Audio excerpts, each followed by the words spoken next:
Gestores da administração pública que contratam parentes ou companheiro violam a Constituição. No Poder Executivo Federal, as denúncias de nepotismo podem ser feitas na Controladoria Geral da União. No Rio Grande do Sul, uma medida inédita garante o registro provisório de bebês que nascem com uma má formação que impede a identificação imediata do sexo. Chega de perturbação. A Anatel determina que empresas têm 30 dias para criarem listas de consumidores que não querem receber chamadas de telemarketing. E ainda, o que é feito depois que um veículo vira ferro velho? Esse aço vai ser reaproveitado, vai acabar virando aquelas vigas para a construção civil.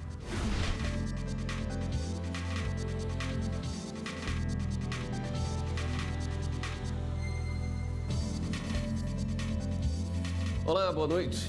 Cônjuges, filhos e outros parentes de gestores da administração pública não podem ser empregados em órgãos públicos. Quem oferece um cargo comete nepotismo, uma prática ilegal prevista em lei. O assunto levanta polêmica. Fere o princípio da moralidade. Então, para mim, não haveria exceções. Eu acho um absurdo, porque meu filho mesmo estuda para tentar passar no concurso público e as pessoas colocam os parentes, colocam familiares sem ter nenhum preparo, sem ter nenhum estudo.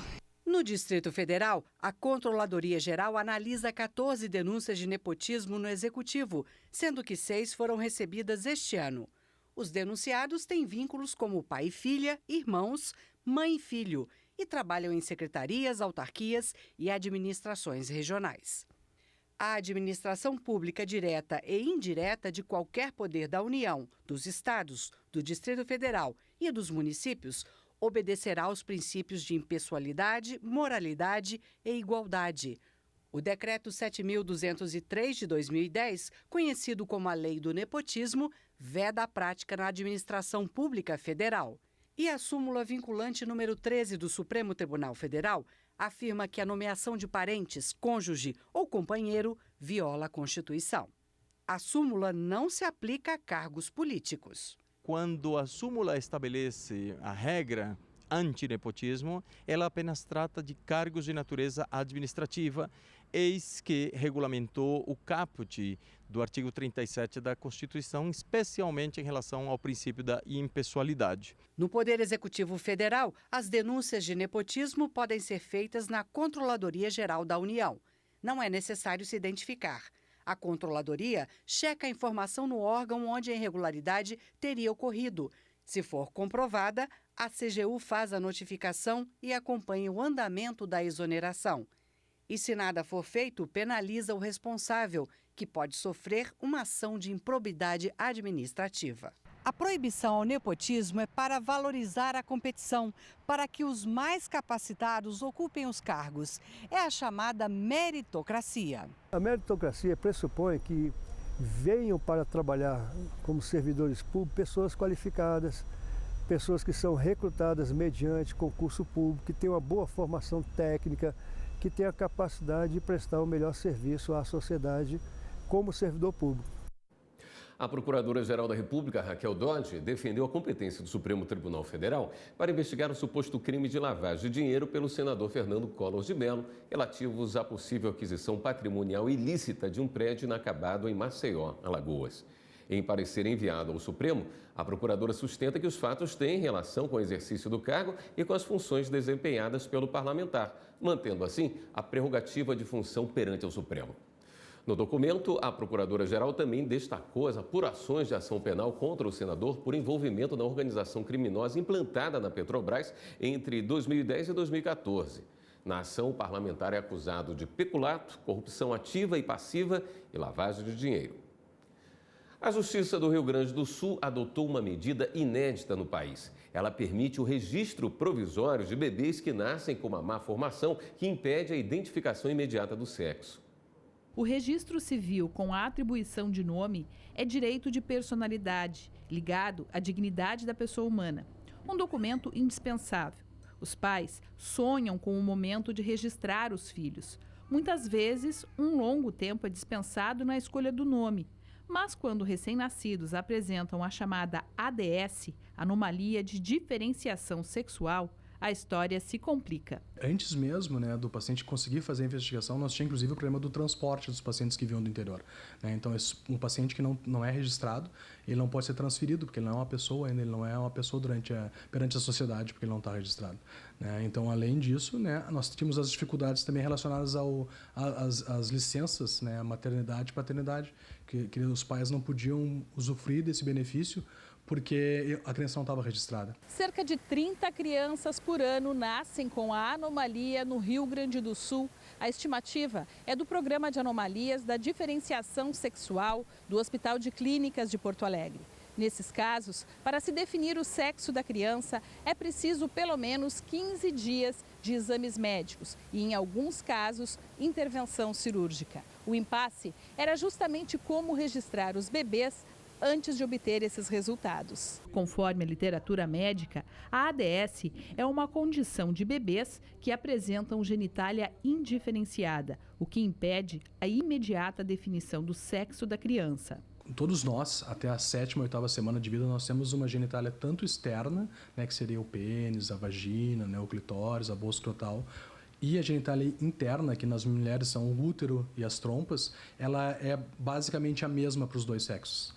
A partir da 9ª semana que começa a mudar, de acordo então com nossa carga genética, com nossos hormônios, com os receptores hormonais que são responsáveis por essa transformação. Então, se a gente tiver qualquer falha nessa cascata, a gente vai ter uma genitália que vai ficar no meio do caminho, que não vai ter se diferenciado nem em masculina nem em feminina, né? Isso é muito importante de dizer, né? O paciente não tem os dois sexos, ele tem um sexo só que a gente ainda não conseguiu identificar e por isso a gente vai precisar fazer uma investigação mais complexa. O provimento criou novas possibilidades. Enquanto não há a definição do sexo da criança, os pais podem fazer uma certidão temporária. Enquanto, em um prazo pré-determinado, os médicos realizam os exames necessários para a definição do sexo. Depois do diagnóstico dos especialistas, uma retificação é feita no registro. O novo regulamento é fruto de um estudo conjunto realizado entre a Corregedoria Geral da Justiça, o Programa Especializado em ADS do Hospital de Clínicas de Porto Alegre e os núcleos de estudos de saúde e bioética e de direito da família da Escola Superior da Magistratura do Estado. Eles, então, se comprometeriam a fazer, no prazo máximo de 60 dias, todos os exames que são necessários, exames genéticos, exames endocrinológicos, para realmente fazer a diferenciação. E a partir dos 60 dias, então, quando pelos meios dos exames da medicina isso puder ser definido, eles então voltariam lá e fariam aí sim a escolha do nome e a indicação certa do sexo. A seguir, um levantamento do Tribunal Superior Eleitoral revela que quase 2,5 milhões de eleitores tiveram os títulos cancelados. Mas é possível regularizar a situação. Basta pagar a multa referente a cada turno e procurar um cartório eleitoral.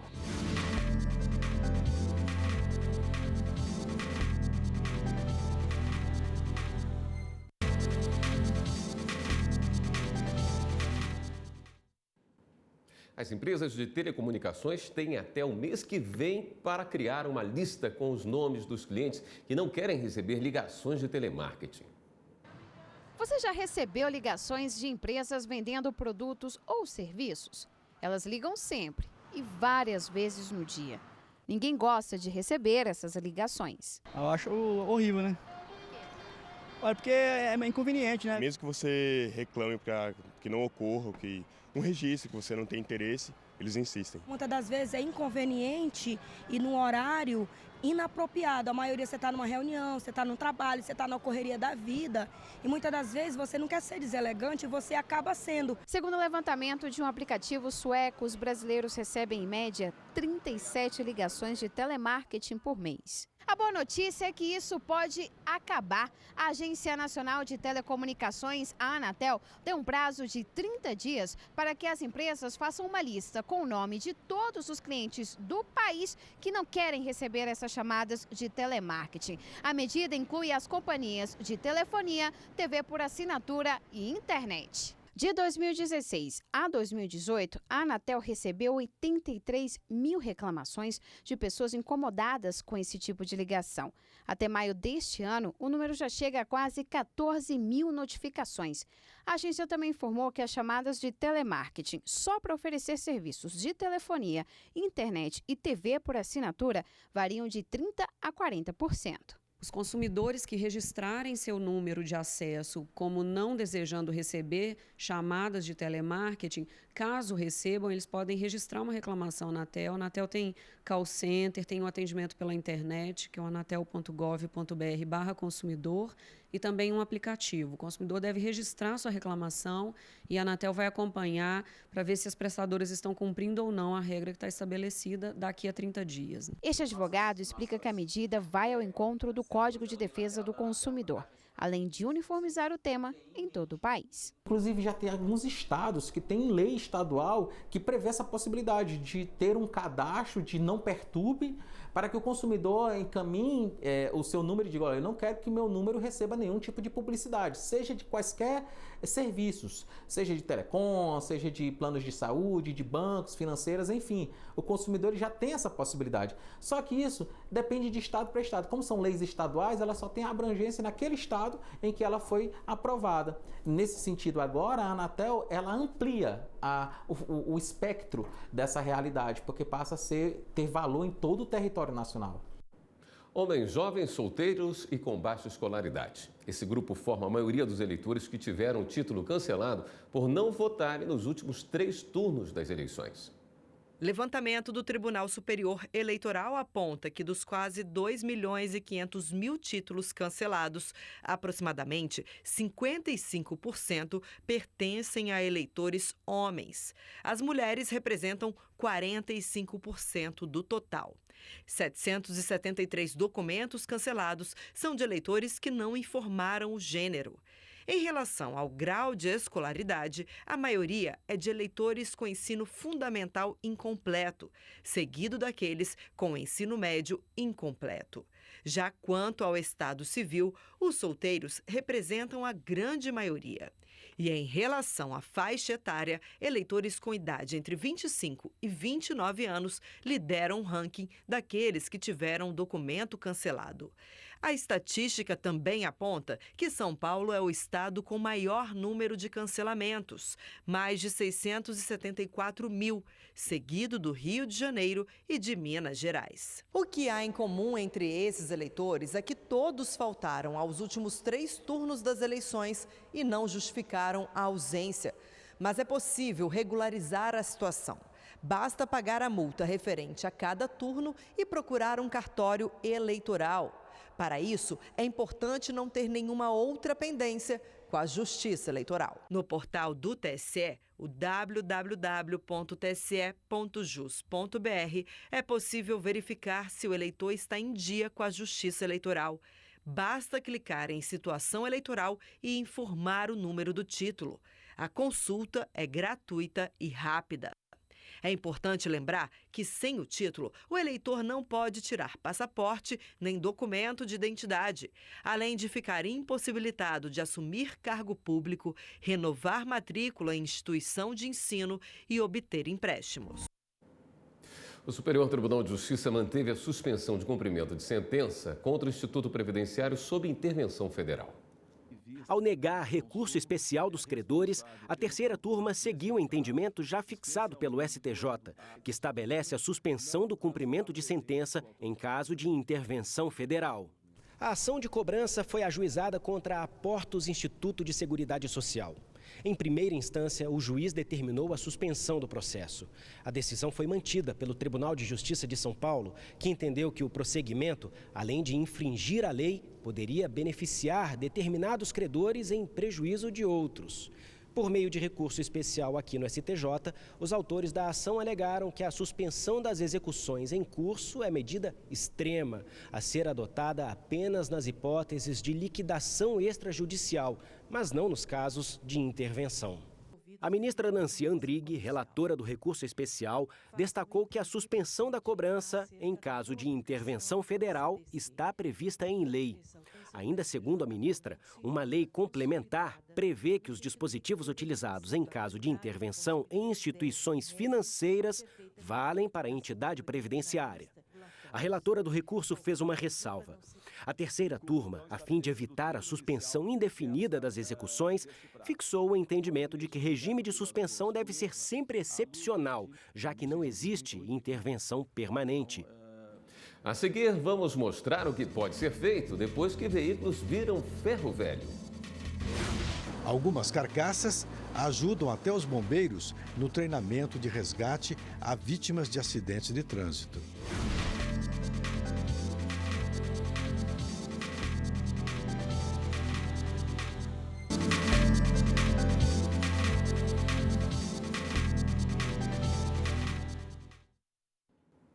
Os veículos são grandes emissores de poluentes, prejudicam a camada de ozônio e provocam doenças na população. Mas quando viram ferro velho, deixam de ser vilões e passam a ser colaboradores na proteção do meio ambiente. Nascido para servir, o carro se transforma em objeto de desejo e status. Alguns valem mais que casas. Mas quando Henry Ford montou seu primeiro modelo, a ideia era vender uma máquina que pudesse substituir a carroça ou a carruagem na segunda década do século XX. Em 100 anos, o automóvel vem perdendo o glamour ecológico. Hoje, carros, caminhões e ônibus carregam a mesma fama, vilões do planeta na emissão de dióxido de carbono. Mesmo com avanços científicos que reduzem a emissão de gases poluentes, os veículos motorizados geram um grande passivo ambiental quando são fabricados e quando envelhecem. Vamos visitar uma espécie de cemitério de motorizados, onde todos os componentes podem ser aproveitados. Mas será que o lugar é esse mesmo? Sim, é um pátio da Polícia Civil de Brasília. Cerca de 300 carros, motos e bicicletas estão empilhados aqui. O Christian deixou as investigações criminais em delegacias para cuidar do projeto Sucata de Ferro. O objetivo da Polícia Civil é dar uma solução adequada, fazer a gestão ambiental do grande número de apreensões criminais que ocorrem aqui no âmbito da Polícia Civil DF. Algumas carcaças ajudam até os bombeiros no treinamento de resgate a vítimas de acidentes de trânsito. Carros velhos se transformam em laboratórios das equipes de salvamento. Essa montanha de aço, em poucos dias, terá um objetivo sagrado. Vai para a reciclagem industrial. Esse aço vai ser reaproveitado, vai acabar virando aquelas vigas para a construção civil. Mas antes de falarmos sobre a prensa, eu queria mostrar uma coisa bastante interessante, que é esse pedaço aqui, totalmente cortado. Quem fez esse trabalho aqui foi o Corpo de Bombeiros do Distrito Federal. Detalhe, cada carro tem um gabarito para se saber onde cortar. No caso de um acidente em estrada, por exemplo, ou mesmo em centro urbano, o bombeiro fornece para a primeira equipe que chega uma espécie de explicação científica, um raio-x do carro para saber onde ele pode ser cortado.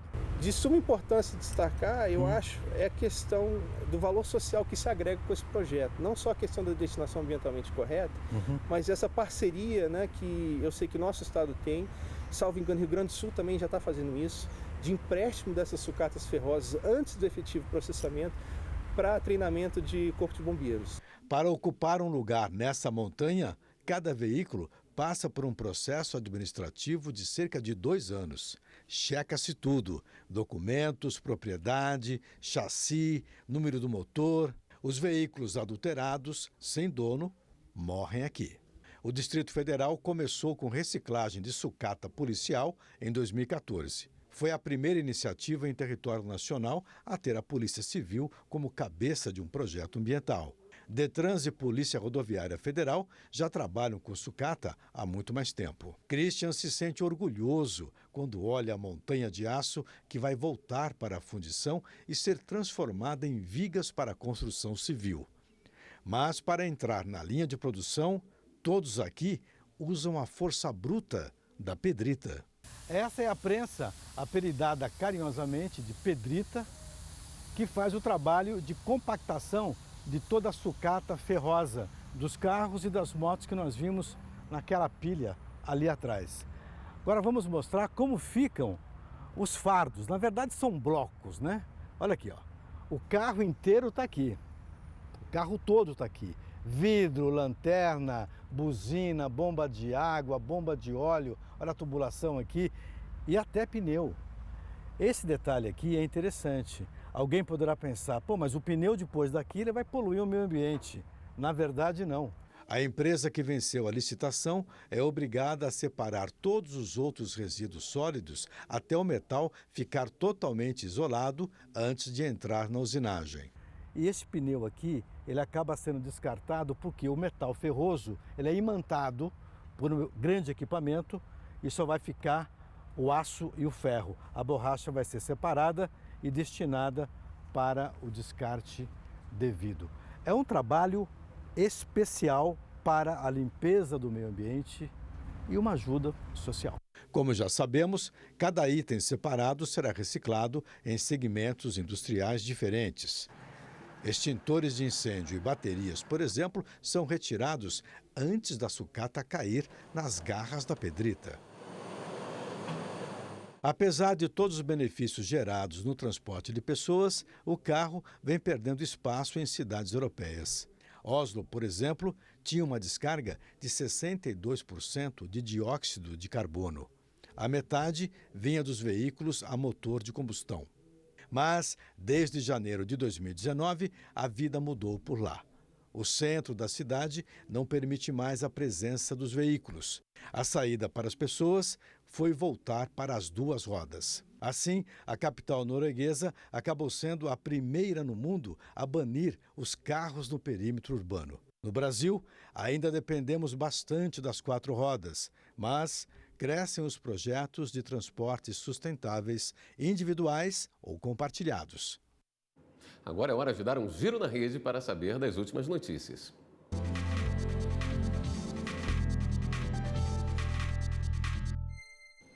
Vamos então à redação do Jornal da Justiça falar com a repórter Viviane Novaes, que tem as novidades para a gente. Oi, Viviane, boa noite. Boa noite, William, e boa noite para todo mundo. A Justiça do Rio de Janeiro decretou a prisão temporária dos dois filhos da deputada federal Flor Delis, do PSD. Flávio dos Santos Rodrigues e Lucas César dos Santos Souza são suspeitos de matar o pastor Anderson do Carmo Souza, marido da deputada. Flávio confessou ter dado 6 tiros no pastor. O crime foi no último dia 16, na casa da família, em São Gonçalo, na Baixada Fluminense. Lucas e Flávio já estavam na cadeia desde o começo desta semana por causa de mandados de prisão por outros crimes. Agora vão responder também por homicídio qualificado. O Ministério Público Federal divulgou nota pública em que manifesta perplexidade com a medida provisória 886, publicada pelo governo federal. A MP devolve a demarcação de terras indígenas para o Ministério da Agricultura. A medida reitera o que dizia outra MP, que foi rejeitada pelo Congresso Nacional em maio deste ano. Segundo o Ministério Público Federal, o novo texto não respeita o processo legislativo, viola a Constituição e a jurisprudência do Supremo Tribunal Federal. Hoje, a demarcação de terras indígenas é responsabilidade da FUNAI, órgão vinculado ao Ministério da Justiça. Bem, e para fechar o giro, o presidente em exercício do STF, ministro Luiz Fux, manteve a proibição da guerra de espadas, tradicional na festa junina de Senhor do Bonfim, no norte da Bahia.